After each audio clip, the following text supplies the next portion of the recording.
ये कहानी है जीनत की। अब्बास के एक फैसले ने जीनत की जिंदगी को दो राहें पर लाकर खड़ा कर दिया। ना तो उसकी बेगम है, ना वो तेरा शोहर है, और ना ही ये तेरा घर है। हर बार किस्मत उसे गिराती और हर बार वो दुगनी जिद के साथ उठती। तेरी कहानी में इंसानों से ज्यादा परिस्थितियों का हाथ है, और जब किसी के साथ ऐसा होता है ना, तो समझ लो कोई इतिहास ही बनेगा। रिश्ते की बात करने के लिए जीनत आएगी, क्योंकि वही एक दिमाग है जिसे अन्ना हर जगह बेचता है। ये क्या है? गुड लक सिक्का है सिस्टर। तुम करोड़ी मल के यहाँ इसको लेके जाना। जो ड्राइवर के बगल वाली सीट पर बैठी थी वही जीनत है, उसी पर गोली चलाना।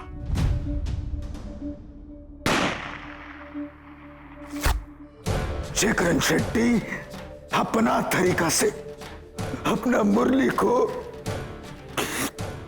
इंसाफ दिलाएगा। देखिए, मैं वकील हूं और मैं आप लोगों से वादा करता हूं कि मैं आपको इंसाफ दिलाकर रहूंगा, लेकिन कानून अपने हाथ में मत लीजिए। परवेज मियां, कानून अंधा होता है, उसे कुछ दिखाई नहीं देता, लेकिन हम अंधे नहीं हैं।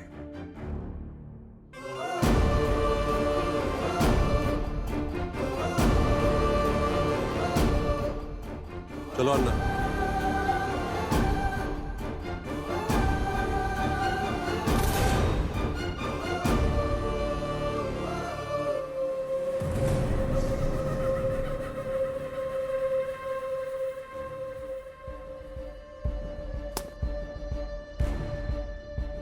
अब आप ही बताइए परवेज साहब, हम पुलिस वाले ड्यूटी का खाक करेंगे?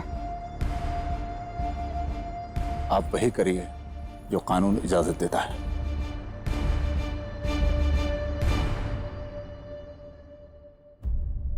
सलाम साहब। ये घर वाला किधर? साहब वो तो उसी वक्त अपनी बेटी लेके निकल गए।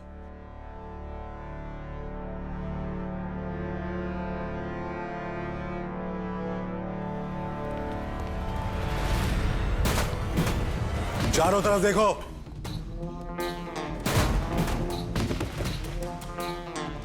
उधर उधर।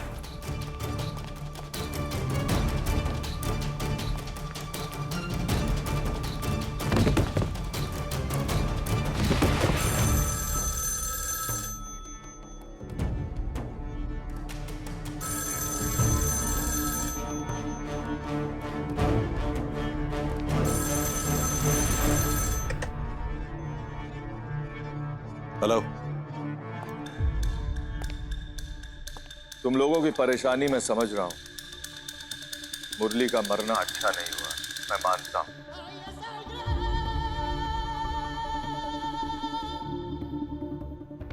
अगर थोड़ी सी भी मर्दानगी है तो सामने आके बात कर।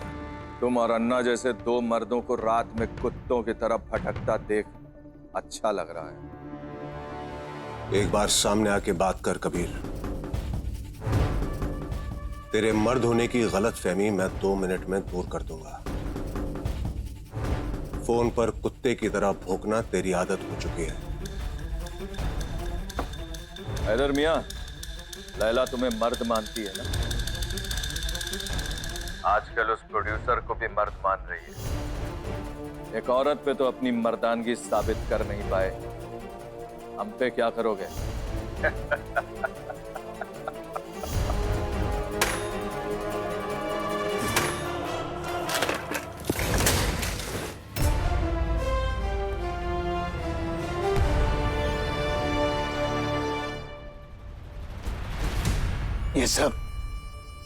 ये सब उस कुत्ता कबीर का चाल, उसका चाल। अब मैं अगर ये खेल खेलता तो ऐसा खेलता कि कबीर का हर चाल उल्टा पड़ता।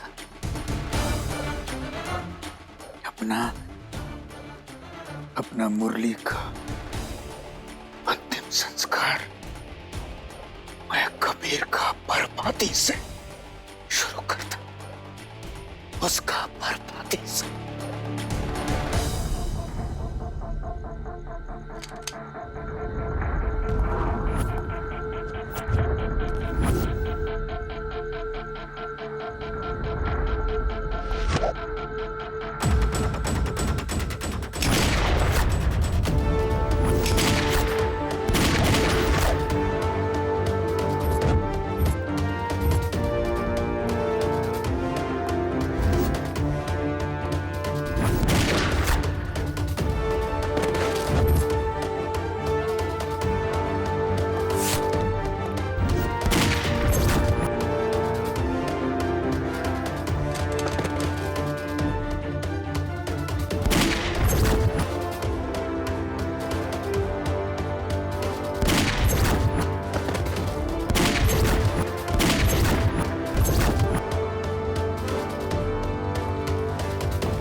सब कबीर लाला के लोग हैं, कह रहे हैं अंदर डाल दो वरना हैदर और अन्ना इन्हें मार डालेंगे।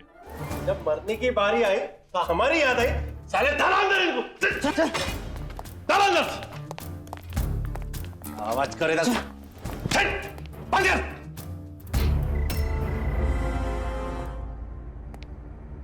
कमिश्नर, क्या हो रहा है ये सब? पागल हो गए साले दोनों। एक मुरली के बदले 17 लोगों को गिरा दिया उन लोगों ने। कुछ करो वरना हम दोनों को भी टपका देंगे साले।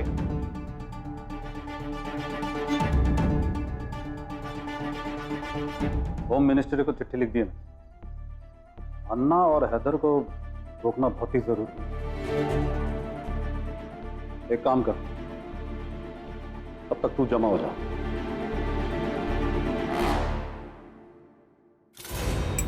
हमारा बारे में तुम इतना गलत गलत चापता, ऐसे करता तुम लगता नहीं? हाँ, पुलिस जो बोलती है वो तुम छापते हो, पैसा जो बोलता है वो तुम छापते हो। आज हमारा जो डर बोलेगा वही तुम छापोगे। सर जी, आप दोनों के नाम से हमने कुछ नहीं छापा है।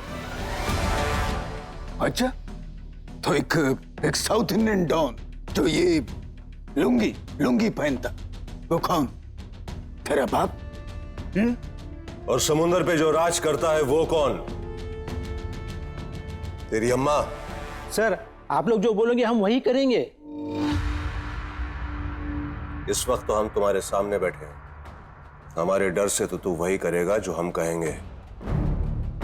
कल अगर पुलिस वाला इधर आता, कबीर का लोग इधर आता, तो तुम क्या बोलता? सर जी, यही कहते कि जो विश्वस्त सूत्र से ज्ञात हुआ वही हमने छापा है। और वो सूत्र कौन है? पता नहीं साहब, कोई फोन आ जाता है या कोई कागज पर लिखकर दरवाजे के डिब्बे में डालकर चला जाता है। कल अखबार में तुम वही छापेगा, वही जो मैं तुमको बोलेगा, समझा?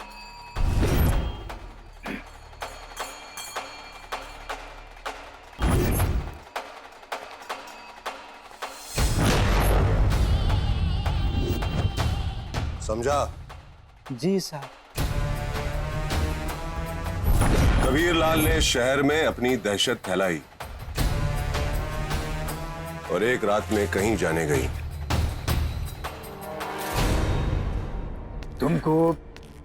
तुमको क्या लगता कि इस कब्र का अंजाम क्या होना? अन्ना, जहां तक मुझे अंदाजा है, जो हमने सोचा है वही होगा।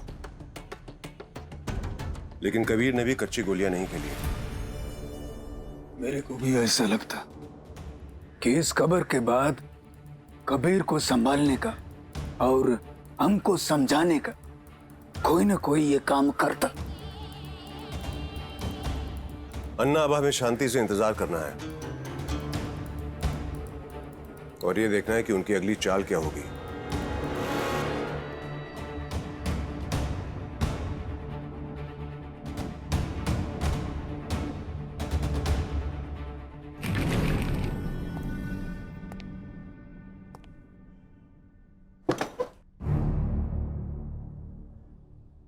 पेपर पढ़ा कमिश्नर? हाँ पढ़ा। चारों तरफ संभालना भारी पड़ रहा है। हैदर, अन्ना दोनों को रोक पाना मुश्किल हो रहा है।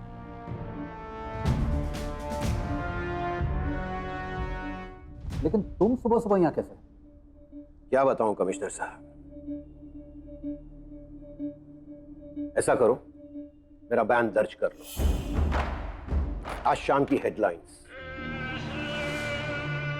लिखो कि कबीर के करीबी कहे जाने वाले पठान ने कहा है कि कबीर पर लगाए हुए इल्जाम सारे गलत है और ये सारी मीडिया की साजिश है कबीर को बदनाम करने के लिए।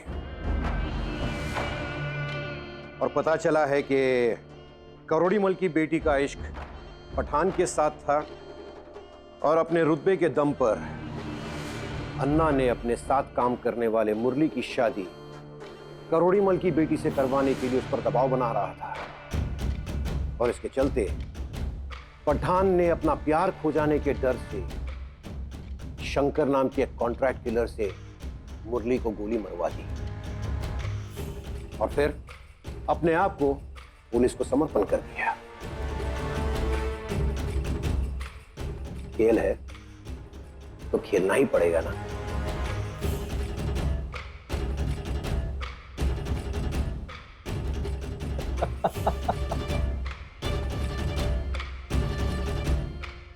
पठान, इसे कहते हैं कमीनेपन की इंतहा।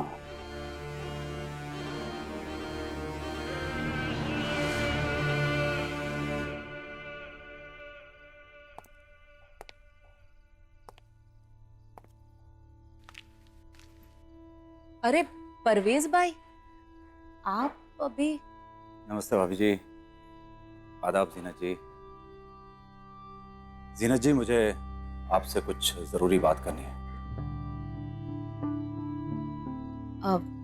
आप लोग बैठो, हम कुछ आपके लिए लेके आता। भाभी जी रुकिए, मैं जो बोलने वाला हूं बहुत जरूरी है।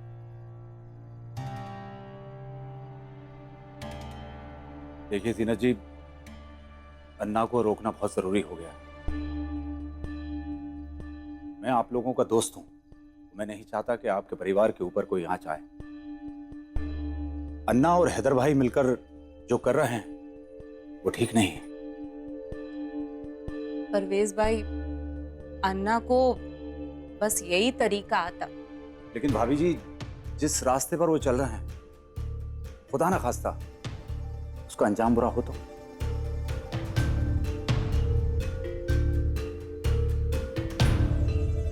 परवेज साहब, अन्ना और हैदर भाई ये बात हमसे पहले सोच चुके होंगे। बिल्कुल ठीक बोला जीनत बहन, बिल्कुल ठीक बोला।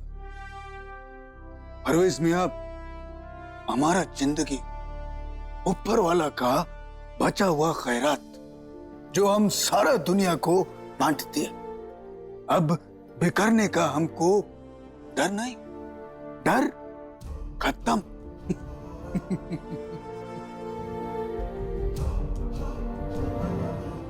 अन्ना, हर बार मेरे पास आपकी बातों का जवाब नहीं होता।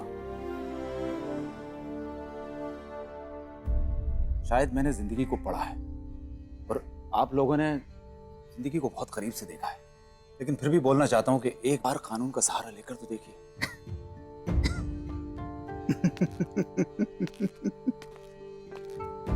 कानून? कानून का बात करता है। जिस दिन एक कानून वाला मेरा अपना बाप का कत्ल का इल्जाम मुझ पर डाला, उस दिन मैं कानून का हाथ छोड़ दिया और इंसानियत का हाथ पकड़ा। अन्ना, गलती लम्हों की हो तो सजा सदियों को नहीं दिया करते। एक की गलती की सजा सबको क्यों? मैं आपको इंसाफ दिलाऊंगा। परवेज मियां, किस किस को तुम इंसाफ दिलाया? हर बार कोशिश पूरी की। अच्छा, तो हमारा जीनत बहन की तरफ तुम अपना पूरा कोशिश किए?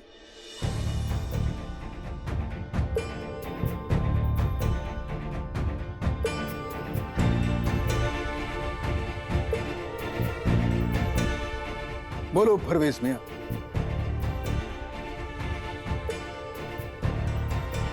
पूरा कोशिश किए?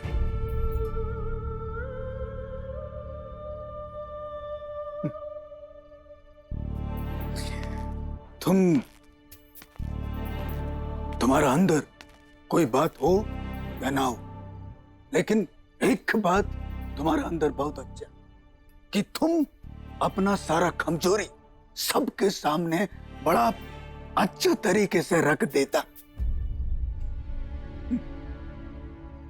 फिर आपने एक मेरी कमजोर बात मेरे सामने रख दी।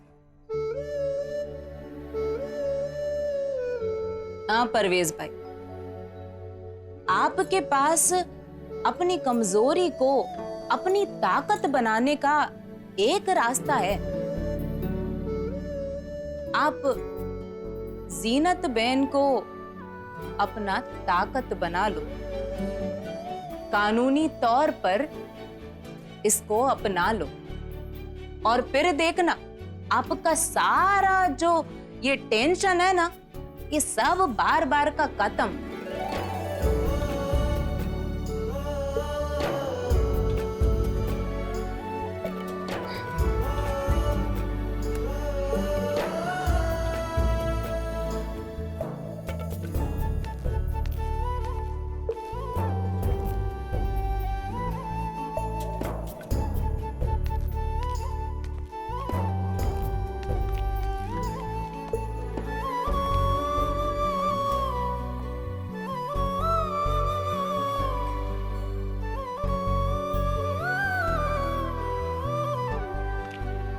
आप लक्ष्मी भाभी की बातों पे ध्यान मत दीजिए।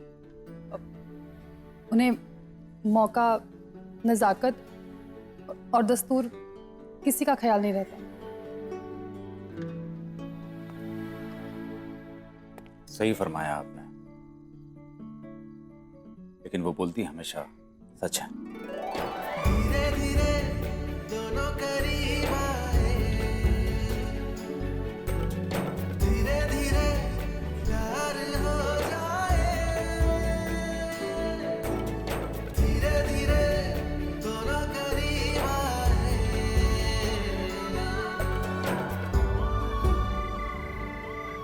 जीनत बहन,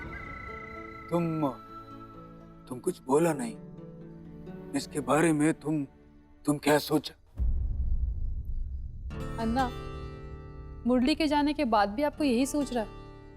अरे मुरली का जाने के बाद ही मेरे को और ज्यादा सोचता, और ज्यादा, क्योंकि तुम मेरा जिम्मेदारी तेरे को अपना धंधा में डालकर मैं ठीक नहीं किया। तेरा ऊपर, तेरा बच्ची पर जो हमला हुआ, मैं अपने आप को उसका जिम्मेदार ठहराता। आप ऐसा क्यों सोच रहे हैं अन्ना? आपने तुम्हारा भला ही सोचा था ना? तेरा भला सोचा, इसलिए तेरा और परवेज का शादी का बात करता, और इसी में तेरा भला है। अन्ना, मैं अभी तैयार नहीं हूं, क्योंकि अब्बास मुझसे भी छूटे नहीं हैं। हम साथ भले ही ना हो, लेकिन उनका ख्याल दिल और दिमाग से निकलता नहीं। जीनत बहन, अब्बास तुम्हारे दिमाग का ठहरा हुआ गंदा पानी है, जिसमें सिर्फ और सिर्फ कचरा जमा होता। निकालो उसको अपने दिमाग से। लक्ष्मी, बिल्कुल ठीक बोला। गुजरा वक्त, पानी और इंसान, इन तीनों को जब पालता तो हम कमजोर होता और अपना जिंदगी में कभी आगे नहीं बढ़ पाता, कभी आगे नहीं देख पाता। आप सब मेरा भला ही सोच रहे हैं, इस बात से इनकार नहीं, मगर अगर मगर कुछ नहीं सुनना हमको। एक आदमी तुम्हारे पीछे सब कुछ छोड़ के बैठा, सिर्फ तुम्हारे बारे में सोचता। इसका जिंदगी का दुख, खुशी सब तुम्हारे और रियाना के लिए। जिनत बहन, हम जब इस धंधा में आया तो इस धंधा में ये सोच कर आया कि तकदीर हमसे जो कराता हम करते। पहले भी ये धंधा हमारे लिए मजबूरी, हमारा जीना का जरिया, और आज भी ये धंधा मजबूरी। आज ये धंधा हमारे लिए शेर का सवारी की तरह। अगर हम शेर से उतरता तो वो शेर हमको कहता, लेकिन तुम जीनत बहन, तुम्हारा पास मौका कि तुम इस जंगल को छोड़कर जाओ और अपना बच्ची रेहाना को अपना साथ लेकर जाओ, अपना नया जिंदगी का वास्ते। तुम ये मौका चूकना नहीं। आप सही कह रहे हैं अन्ना, लेकिन मैंने हमेशा अपने दिल की सुनी है, चाहे सही हो या गलत, उससे फर्क नहीं पड़ता। ना तो इसको हमारा जिद समझ शादी कर। अगर फैसला गलत होना तो फैसले को सही करने का कोशिश कर, लेकिन कर।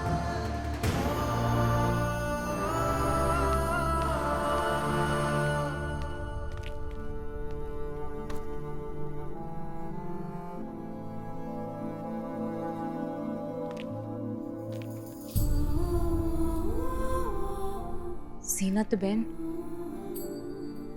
अन्ना का बात से ज्यादा उसका दिल को समझ। उसके अंदर तुम्हारा लिए सिर्फ प्यार और फिक्र ही मिलेगा।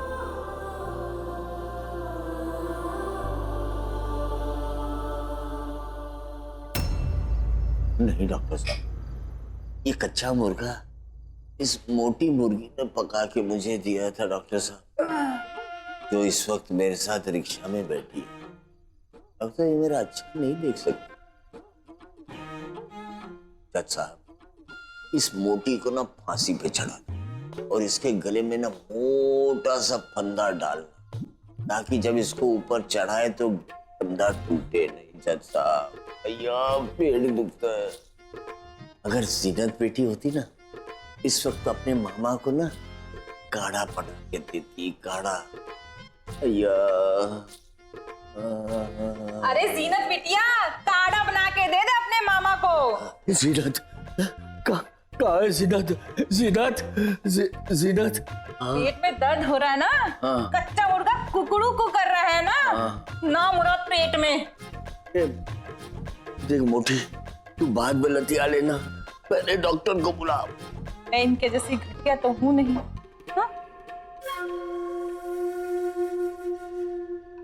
हाँ, मौसमी नर्स है, से बुला के लाती हूँ।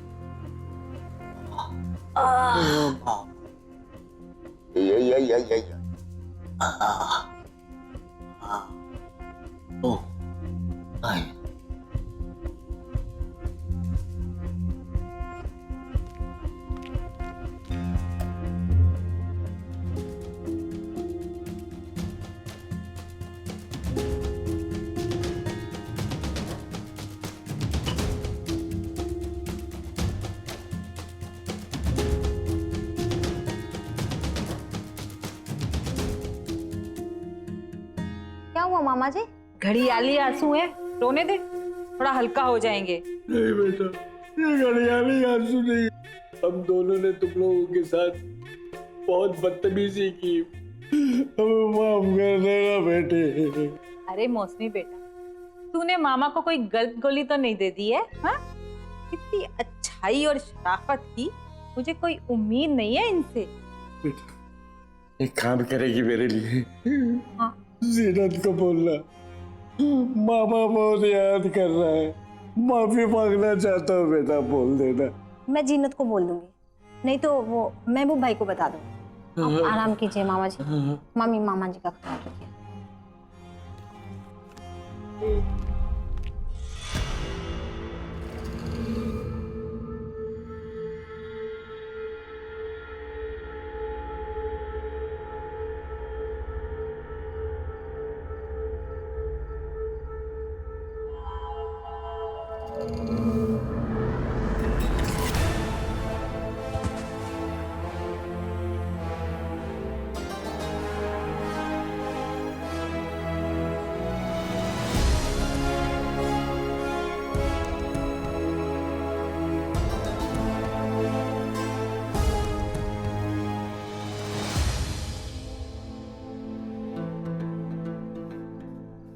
क्या बात है जनाब, बहुत दिनों से आपने हमें याद ही नहीं किया, तो हमने सोचा हम ही याद कर लेते हैं।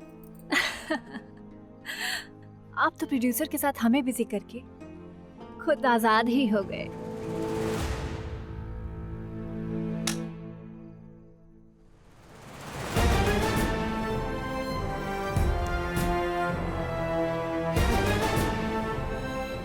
हैदर मियां, लैला तुम्हें मर्द मानती है ना? आजकल उस प्रोड्यूसर को भी मर्द मान रही है। एक औरत पे तो अपनी मर्दानगी साबित कर नहीं पाए, हम पे क्या करोगे?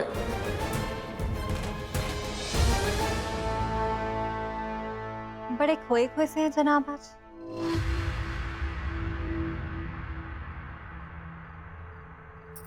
वरना हमें अकेला पाके आपको बहकने में ज्यादा समय तो नहीं लगता।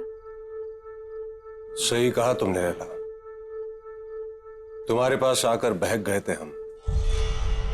तो फिर से बहक जाइए ना, हम तो आपके पास ही हैं।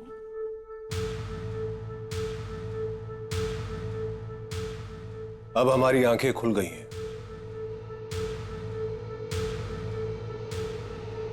मतलब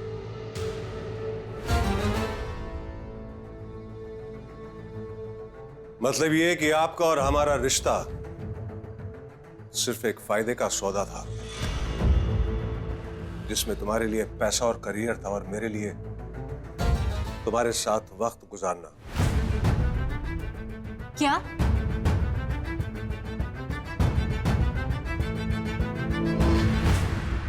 लैला, हमारी आंखें जो देखती हैं उसे समझती हैं,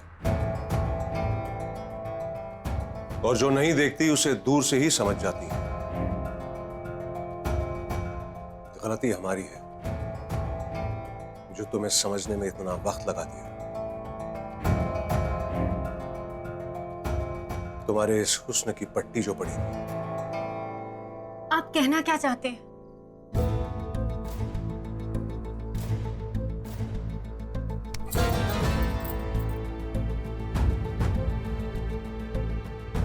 तुम्हें और तुम्हारे प्रोड्यूसर को छोड़ रहा हूं सिर्फ तुम्हारी वजह से।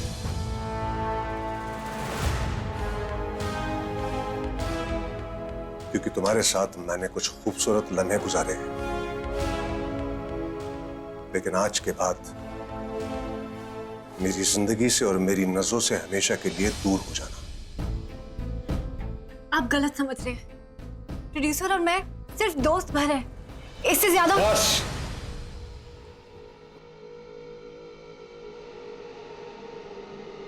गलती सिर्फ मेरी है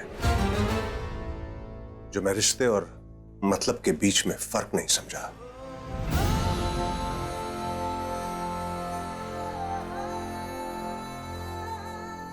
अब तुम जा सकती हो।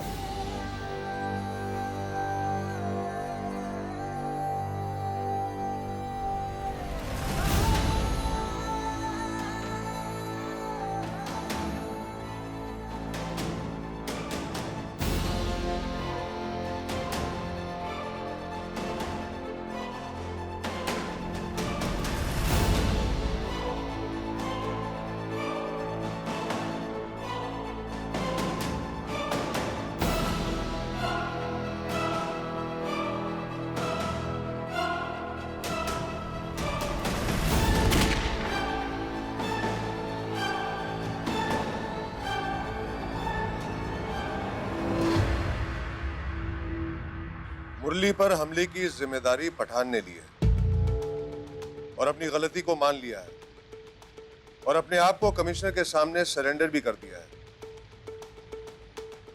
प्रेस वाला अपना काम और अपना जिंदगी बचाने के लिए, ऐसा करने के लिए वो किसी भी झूठ को सच में बदलकर बेच सकता। लोग अपनी आंख बंद करके प्रेस पर भरोसा करते हैं क्योंकि बात किसी और इंसान का होता, किसी और इंसान का। जब इंसान खुद शिकार होता तब उसको ये सच्चाई मालूम पड़ता कि कितना बड़ा झूठ का शिकार ये समाज, कितना बड़ा झूठ। अन्ना, हम समाज के आम लोग नहीं हैं अब।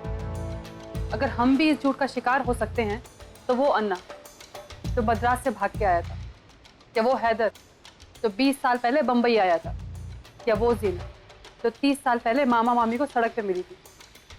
उनके बारे में तुम्हें सोचना ही नहीं चाहिए। अभी हमें सिर्फ ये सोचना है जो चल रहा है उसे कैसे खत्म करना। हमें जो करना था वो हमने कर दिया। अब सिस्टम और कबीर दोनों कोई ना कोई गलती जरूर करेंगे हमें रोकने के लिए, और वही सही मौका होगा अपना बदला लेने के लिए।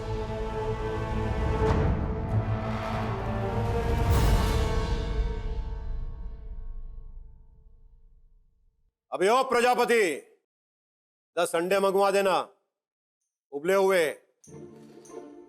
साला 10 गरम गरम ठंडे खिलाने का मन करता है। हाय हाय प्रजा के पति, तू बस बैठ के गर्मा गर्म चाय पी। क्या समाचार लाए हो महबूब? अरे आज कुछ नहीं है रे बाबा, आज सारी खबर बासी है। फिर तुझे इनाम नहीं मिलेगा, सिर्फ चाय मिलेगी, वो भी खुद जाके लाना पड़ेगा। और सुन, 10 उबले अंडे भी लिया ना। तूने क्या मेरे को बड़ी मुर्गी समझा जो अंडा देगी, उबालेगी, छीलेगी और फिर अपने हाथों से तेरे को खिलाएगी? अरे बाबा, मेरे लिए नहीं, पठान साहब अंदर आए हुए, उन्हें भूख लगी है। जेल का खाना दो इसको। ये तुमको ऑर्डर दे रहा है और तुम इनके लिए सब कुछ मंगा के दे रहा है। अबे ओ आधे अधूरे, ना इधर के ना उधर के, जितना कहा गया उतना कर, ज्यादा होशियारी मत दिखा। आए हाय, मर्द बन के घूमने वाले मेरे बहादुर पठान, तू अन्ना और हैदर के डर से इधर आके जमा हुआ है ना, और यहाँ बड़ा शेर बन रहा है तू। बेटा, तेरा भी टाइम आएगा। क्या है ना कि तू जानता बहुत है पर सोचता बहुत कम है।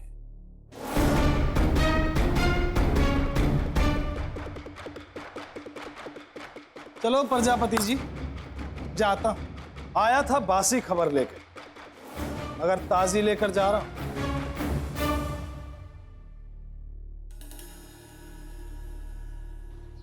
या खुदा,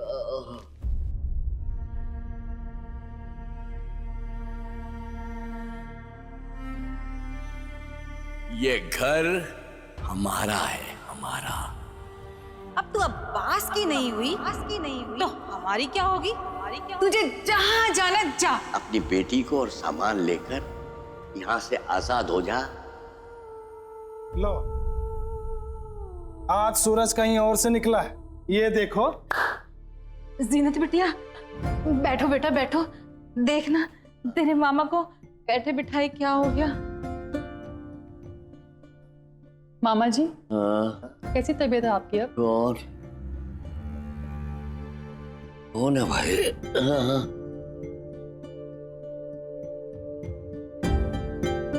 सीरत बेटा, कैसी है तू? तुम्हारी मामी ने ऐसा चिढ़ा हुआ मुर्गा बनाया कि अंदर जाते ही तहलका मचा दिया उसने। जीनत के मामा हो और इतने कमजोर? अरे सुनो बेटा, वक्त बड़ों बड़ों को कमजोर बना देता है। एक खबर ने तो हमें भी कमजोर बना दिया। एक मिनट, सईदा, अलमारी के पीछे जो पर्चा पड़ा वो जरा लेके आना।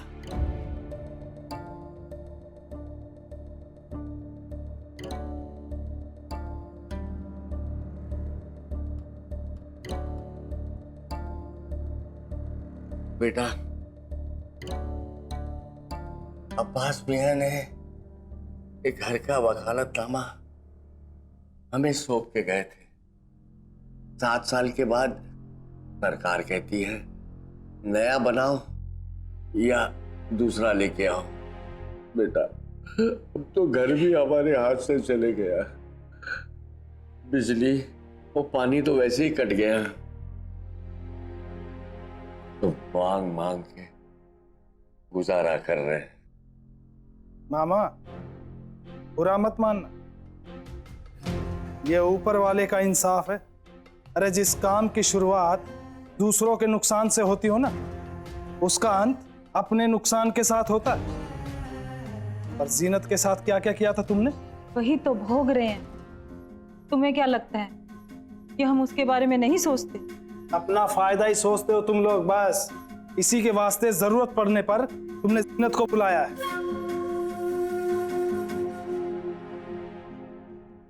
महबूब भाई, ये वक्त इन बातों का नहीं है। आप कल ही इनके बिजली और पानी का इंतजाम करवाइए। और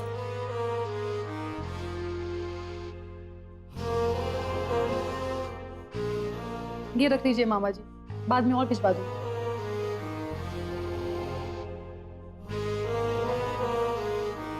बेटा, हम कितने कमीने हैं इसका एहसास हमें इस पैसे लेते वक्त पता चल रहा है।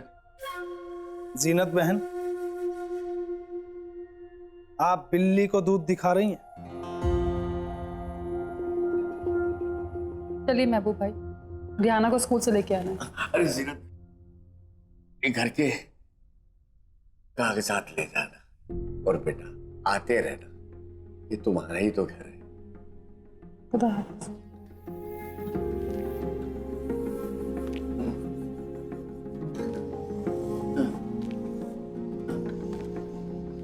कबीर का हमें कुछ ना कुछ तो करना ही होगा कमिश्नर। आइए जीनत आपा। सलाम वालेकुम। वालेकुम सलाम। अपना लाडला से मिलकर आए तुम? मामा जी की तबीयत ठीक नहीं है। तबीयत नहीं, उनका दिमाग ठीक नहीं होना। अन्ना, किसी के बारे में बुरी बात ना सोचते हैं और ना ही करते हैं। सच्ची बोला। वैसे अन्ना, बुरे दिन अब खत्म हो गए। मुरली की हत्या करने वाले शंकर और पठान दोनों अभी इस वक्त जेल में।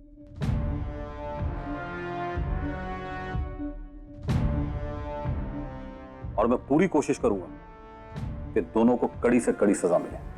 कमिश्नर साहब, छोटा मुंह बड़ी बात, माफ करना, लेकिन पठान जिस तरह से जेल में बैठा बैठा खाने पीने का ऑर्डर दे रहा था ना, उसे देख के नहीं लगता कि पुलिस वालों ने उसे पकड़ा है, बल्कि उल्टा उसका पुलिस पे एहसान दिखता है। हाँ,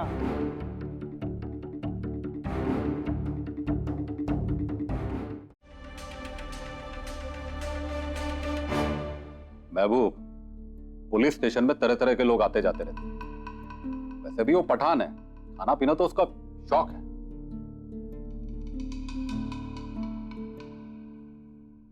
वैसे भी हमारा जो काम है वो हो ही गया। बस हमारा जीनत बहन का शादी पक्का हो ना।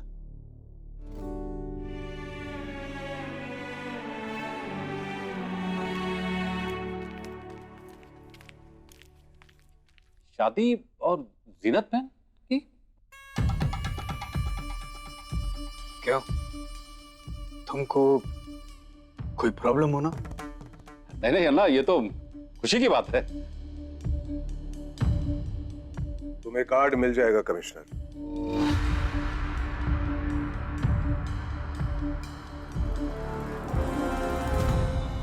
हमें किसी भी हालत में कबीर चाहिए। बाकी तुम्हें शहर में जो भी करना है तो वो तुम करो।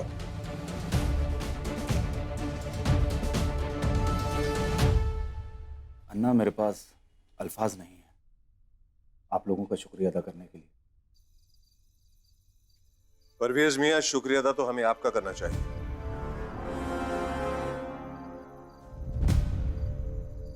जो सब कुछ जानने के बावजूद भी आप जीनत आपा के साथ रिश्ता जोड़ने के लिए तैयार हो गए। लेकिन हाँ, हमारी कुछ शर्त है। कैसी शर्तें? अब ये तेरा बदनसीबी कि हम और हैदर जैसा भाई जीनत बहन का रखवाली करता, तेरा बदनसीबी। देखिए परवेज मियां, आपकी सिक्योरिटी के अलावा हमें और अन्ना को हमारे दिल और दिमाग की सिक्योरिटी पहले चाहिए। सिक्योरिटी कैसा आप लोग का है?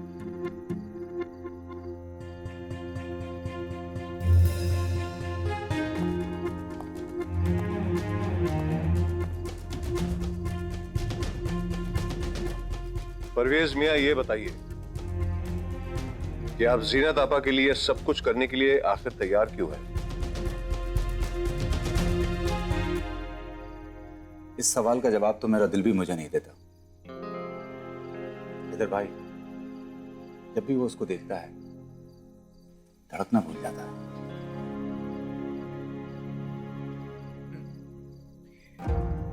तेरा बारे में हमको उतना ही मालूम जितना तुम हमको बताया। जी उतना ही है। तो जिस दिन मेरे बारे में कुछ मुझे नया पता चलेगा तो सबसे पहले मैं आप लोगों को बताऊंगा। परवेज मियां, हमने आपकी वकालत कभी देखी नहीं। कमाई कैसी होती है आपकी? जी आप लोग बोलिए, मैं किस तरह से साबित कर सकता हूं? ये पेपर, कागज पकड़ो।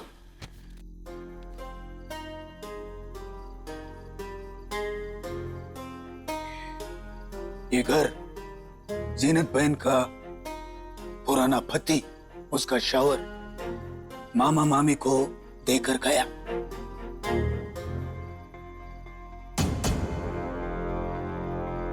पावर ऑफ अटॉर्नी उनका नाम करके गया साहब।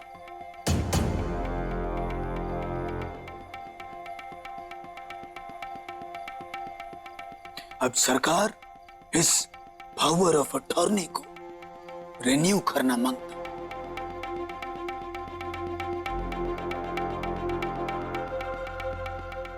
क्या तुम हमारा जीनत बहन का नाम इस पर चढ़ा सकता?